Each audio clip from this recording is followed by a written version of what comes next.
Okay, so remember how I talked about how in order to make good art, you have to be willing to make some bad art because the only way is through.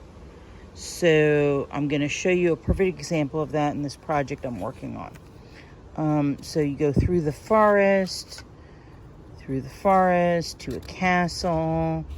You go through the castle into this window, and into the window in the tower, you see what's obviously a child's room with a storybook on the floor and a toy mermaid. And through the window, and you've got these waves and a little girl going through the waves. And then the next scene is an underwater scene with a mermaid. Now, great, right? Let's go back to this picture. When I first was conceiving of this idea, that scene of looking down on a rowboat and a little girl rowing, I didn't have any reference material because I was just basically doing stream of conscious. So this is me making bad art. It looks like her neck's broken, in order to figure out what I needed to know in order to make good art or better art. So when I say that the only way is through, and when I say you have to be willing to make bad art in order to make good art, this is what I'm talking about.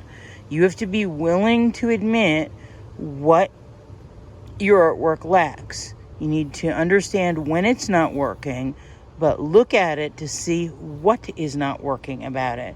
And in this case, what I did was I went to the website Pose Maniacs, and I'll show you which poses I used in order, as a reference, in order to draw this picture.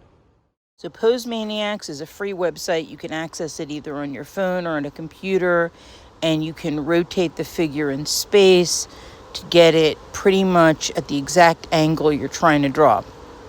So I used these two poses, and I modified it. I played around, I drew, I erased, and the comparison between the two pictures from where I started to where I ended up is startling.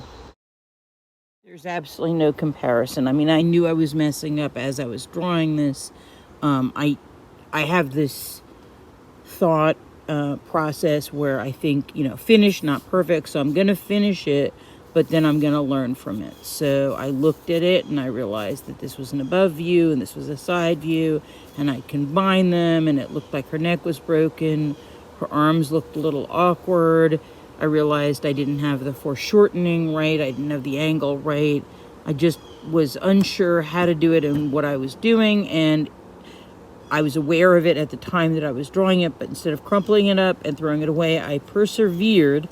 Then I looked at it to learn what I didn't know, and then I used reference material to create a better image. And that, my friends, is the creative process.